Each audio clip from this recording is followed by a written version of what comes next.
Salut à tous, c'est Ilyes, j'espère que vous allez bien. On se retrouve aujourd'hui pour une nouvelle vidéo. Je dois vous avouer quelque chose, c'est que j'attendais avec beaucoup d'impatience la réaction d'une personnalité, j'ai même envie de dire d'une figure majeure du MMA concernant l'information principale de la semaine dernière, à savoir l'arrivée de Francis Ngannou au PFL, et la personnalité dont j'attendais l'avis, l'opinion, c'est bien évidemment Dana White, le président de l'UFC, qui a accordé une conférence de presse de manière traditionnelle post-événement UFC Vegas 73, et sans surprise, l'une des premières questions qui lui a été posée, c'était de savoir ce qu'il pensait de la signature de Francis dans la Professional Fighters League, une organisation américaine de MMA très ambitieuse, puisqu'il y a quelques mois, ils ont officialisé l'arrivée de Jake Paul, il y a quelques semaines, celle de Cédric Doumbé, et puis la semaine dernière, celle de Francis Ngannou, qui arrive non seulement en tant que combattant, mais aussi en tant que leader, puisqu'il prend le lead justement de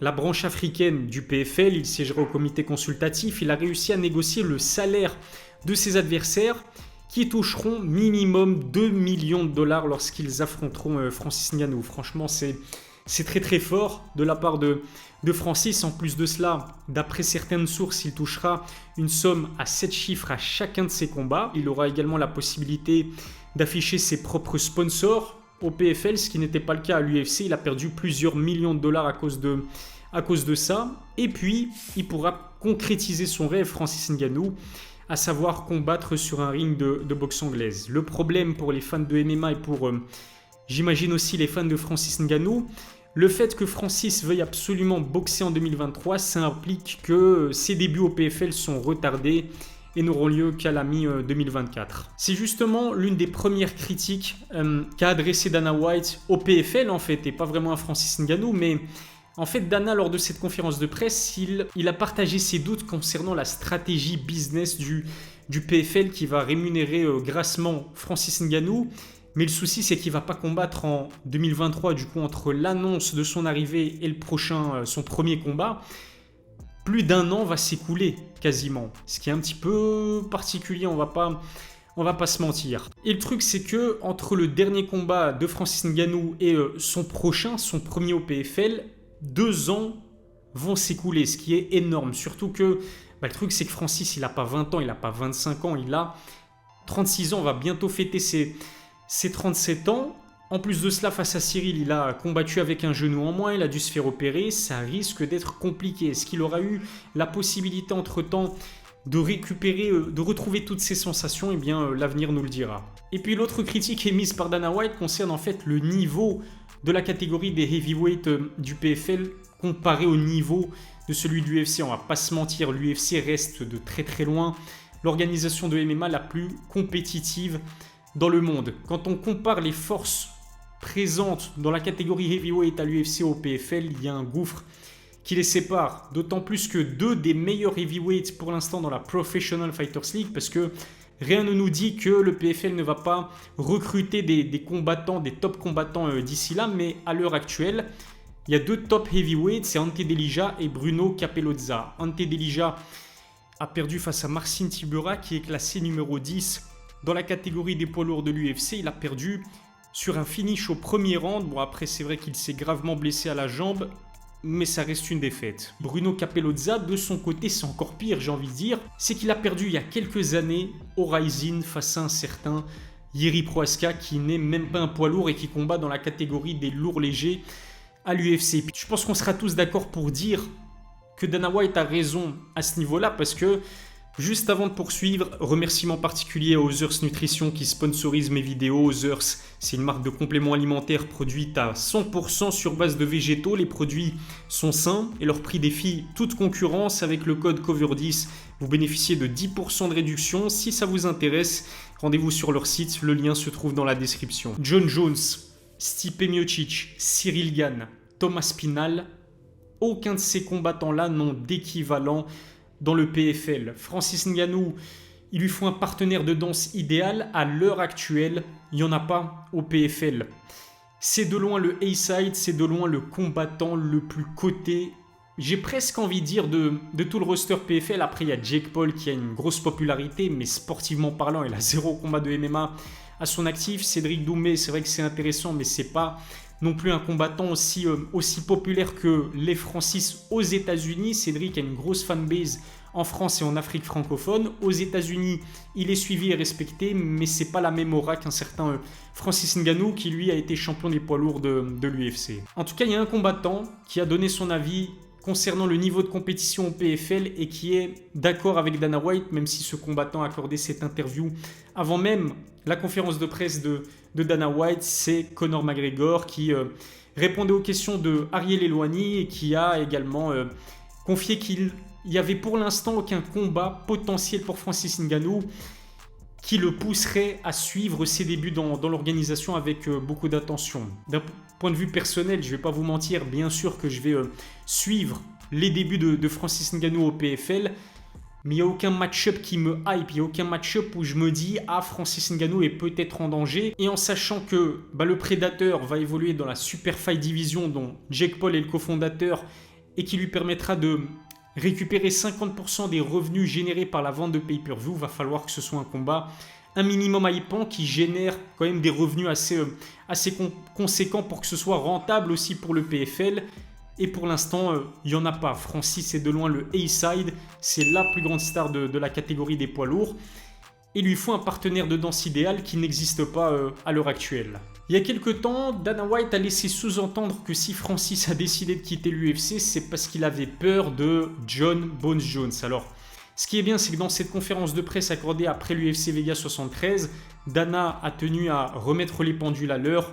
Non, il ne trouve pas que Francis a eu peur de John Jones, et d'ailleurs, il dit même que Francis n'a peur de personne. Le truc, c'est qu'il estime que si Francis a opté pour le PFL, c'est parce qu'il voulait plus prendre de risques à ce stade de sa carrière. C'est comme si en quelque sorte, il avait peur de perdre face à John Jones. Je suis pas d'accord avec Dana White, tout simplement parce qu'on connaît le parcours de vie incroyable de Francis Ngannou, qui est un combattant et un être humain courageux qui revient de très très loin, des péripéties, il en a eu de nombreuses et des gravissimes au cours de sa vie. Et puis surtout, Dana White, il y a quelques années, en 2021, lorsque Francis a battu Stipe Miocic sur KO, avait indiqué en fait, à l'époque d'ailleurs, il était plutôt en froid avec John Jones qui réclamait beaucoup d'argent pour affronter Francis dans un méga fight.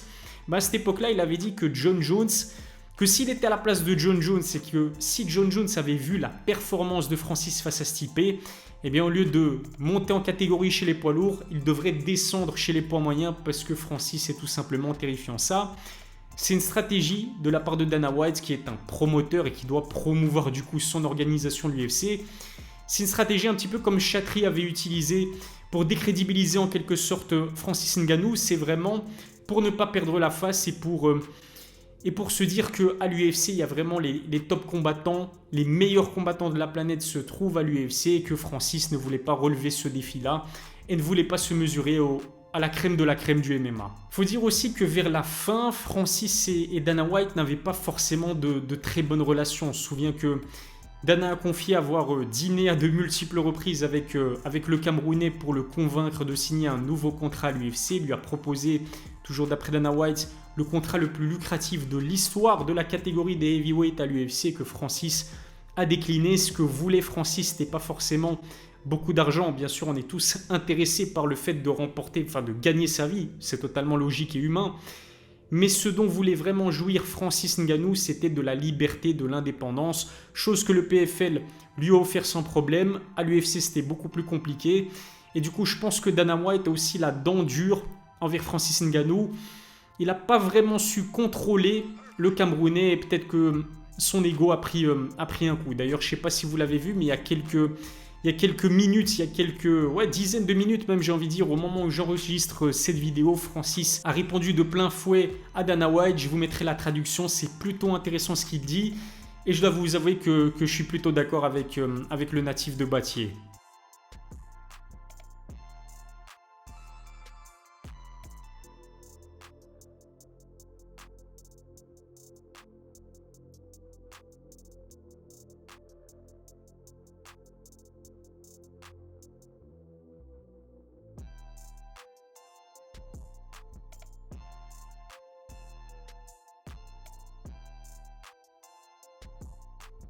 L'autre élément que Dana White apporte dans cette conférence de presse, et je dois vous avouer que je suis plutôt d'accord, c'est qu'il remet en question en quelque sorte la possibilité qu'a Francis Ngannou à participer à une énorme affiche en boxe anglaise. Contrairement à Conor McGregor, mais on le sait, la différence entre Conor et Francis, c'est que Conor, immense star, la plus grande star de l'histoire du MMA, et surtout Conor est un énorme vendeur de pay-per-view. Malheureusement, et c'est un petit peu, je comprends pas en fait, c'est un petit peu paradoxal le fait que Francis n'a jamais vendu beaucoup de pay-per-view à l'UFC en sachant qu'il avait la puissance, qu'il avait les KO, qu'il avait il apportait du spectacle dans un octogone. Francis, on savait que le combat allait se finir sur un KO dévastateur. En sachant que Conor, à chacun de ses combats, vend minimum 1 million de pay-per-view, vous comprenez pourquoi Francis, contrairement à Conor McGregor, n'a pas pu matérialiser une opposition de boxe anglaise qui aurait pu être coproduite par l'UFC. Il faut aussi se demander quel sera son adversaire à Francis Ngannou. Anthony Joshua a confié qu'il n'était pas intéressé à l'idée de l'affronter. Pour Deontay Wilder, ça risque d'être compliqué aussi en sachant que visiblement il devrait affronter AJ en fin d'année en Arabie Saoudite. Il ne reste plus que Tyson Fury, mais Tyson Fury on le connaît, c'est un boxeur lunatique, c'est un cauchemar dans les négociations. Il suffit de voir comment il a fait capoter son combat pour l'unification des titres chez les poids lourds contre Alexander Usyk. À tel point que je pense que même Francis doute. D'ailleurs, lors de sa dernière interview accordée à Ariel Helwani, il a cette fois-ci confié qu'il visait peut-être un tune-up fight, c'est-à-dire un combat face à un boxeur de moindre prestige que les membres du Dragon à 3 têtes. Mais est-ce que vous serez intéressé à l'idée de voir Francis affronter, je sais pas moi, un Dylan White, voir un Derek Chisora ? Perso, je suis pas vraiment emballé. En tout cas, le deal qu'a conclu Francis avec le PFL, chapeau bas. Francis est heureux, il le mérite. Il a cravaché, il a galéré aussi ces dernières années pour obtenir un contrat très lucratif qui en plus de cela lui permet d'être libre comme il le souhaitait, d'avoir énormément de responsabilités. Je pense que Francis est plus gagnant que le PFL, même si bien évidemment son arrivée passait un coup de pub gigantesque pour l'organisation. Et puis je pense qu'il y aura vraiment dans le monde du MMA un avant et un après Francis Ngannou au PFL, parce que je me dis que ça peut motiver certains jeunes combattants à rejoindre l'organisation américaine de MMA, le PFL, plutôt que l'UFC, alors que pendant de nombreuses années, j'ai même envie de dire depuis toujours, l'UFC c'est le rêve absolu de tout combattant de MMA qui se respecte. Et puis peut-être que ça va mettre une sorte de pression à l'UFC qui va devoir être obligé de s'aligner avec ce que propose le PFL à ses combattants, au risque de peut-être voir énormément de ces athlètes peut-être en fin de contrat décider d'opter pour le PFL. Dites-moi ce que vous en pensez en tout cas dans les commentaires. Je vous remercie de m'avoir suivi. Si ça n'est pas encore fait, abonnez-vous à ma chaîne, activez la cloche pour recevoir les notifications, lâchez un pouce bleu, ça fait toujours plaisir. Je vous donne rendez-vous très vite pour une nouvelle vidéo. D'ici là, prenez soin de vous.